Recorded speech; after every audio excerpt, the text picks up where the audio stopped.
Oh, yeah, he'd be real good. He's a good wide receiver. He would be real good. Why?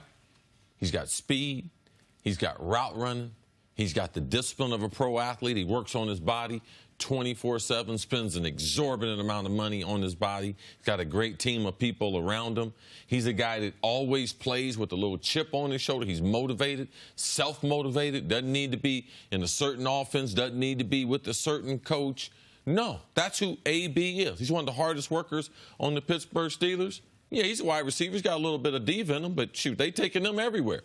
As you see, what New England's willing to accept with Josh Gordon, like, of course, that's just normal behavior.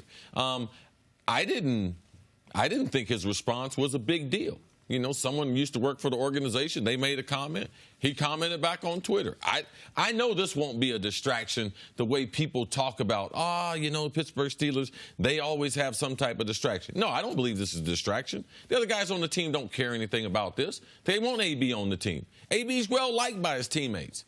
That's why they gave him that big extension. It wasn't just Ben was the quarterback. No, he's one of the most productive wide receivers in the history of the game. Yeah. And that's the reason he forced them to pay him. All right? Twice. They paid him twice. He forced them to, because he was not a high draft pick that they had put a whole bunch of draft capital into, and they decided to let other receivers go.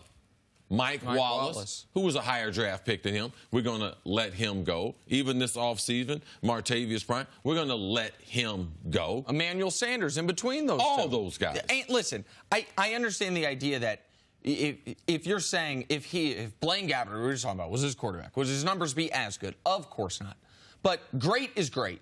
I saw DeAndre Hopkins is not as good as Antonio Brown. He's very good. He's not as good as Antonio Brown. It didn't matter who his quarterback was. He was a monster. Cris Carter.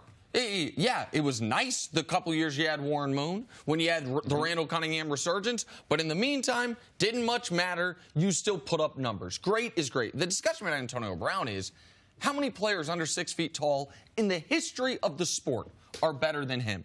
And I do not mind him clapping back at this person. This dude works with the team. PR, and people should know, PR in used pro to work football. with the team. Correct. That's right. I thought I said works. Pardon me. Worked with the team from 2010 2017. And I read the guy's LinkedIn this morning. He was exactly what I thought he was. The guy who organizes interviews with players, who's there with them in the locker room. He has relationships with these guys. And now he takes a job with Allegheny County, and all of a sudden he's just talking saucy on Twitter about AB. And the other part of this that I don't mind AB clapping back, and maybe it was not this deep of a level to him, but I'm not sure, is the continual protection of Big Ben.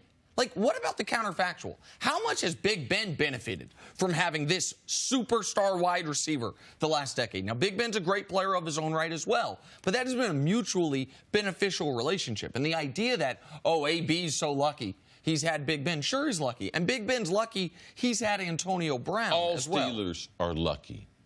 And the reason why they're lucky is because the Rooney family has decided we're going to run an organization. It's going to be first class. We're going to draft people, and we're going to try to enhance their professional career by supporting them with not good coaching, great coaching, not with good teammates, great other players to play with. That's been the Steelers' family tradition. All right, so if someone is lucky, it's anyone drafted by the Pittsburgh Steelers. Anyone that played for, let's go, Mike Tomlin, Bill Cowher, Chuck Noll. Right, all their coaches they don't know how to run an organization. Yeah, so anyone that plays for the Pittsburgh Steelers, and even when you were there as the PR guy who's going to be able to go get me and take me in and out of interviews, you were lucky because they have done things on a first-class level since they started the organization. So maybe we have this all wrong. Maybe all the stuff that we consider or that is out there to be considered as distractions or drama, maybe this is who the organization is. Maybe this all works for them. If no one in the locker room seems to be bothered by any of it, then it's not a big deal. I don't think we can say because this one is an isolated incident that's not a big deal. None of it is. Like, what you have with the Steelers is their three stars, their three best players, all of them in the last 12 months have had something that is a non-football discussion. For their quarterback, it was maybe I should quit, Why didn't we spike the football to disconnect with the offensive coordinator to where it was then, now I'm in the best shape of my life? But those are all football problems. Those are all just football things. If you're in the football business, oh, your quarterback didn't like a call. That's normal. It's a normal day at work. So the Rooney family, and saying that, oh, this is what the Rooney family wants? No, they're not going to suffocate the players, but they're going to have talented players who have an opportunity to win championships. And that's what they provided to the 3 coaches that they have had. They have drafted, and they have had great general managers who keep talent around them. That's why they've been fortunate, or lucky, as people would like to say. Thanks for watching. Subscribe here to get the latest from the show. Also, be sure to check out more of the best clips from First Things First, or go watch a few segments from our other shows on FS1.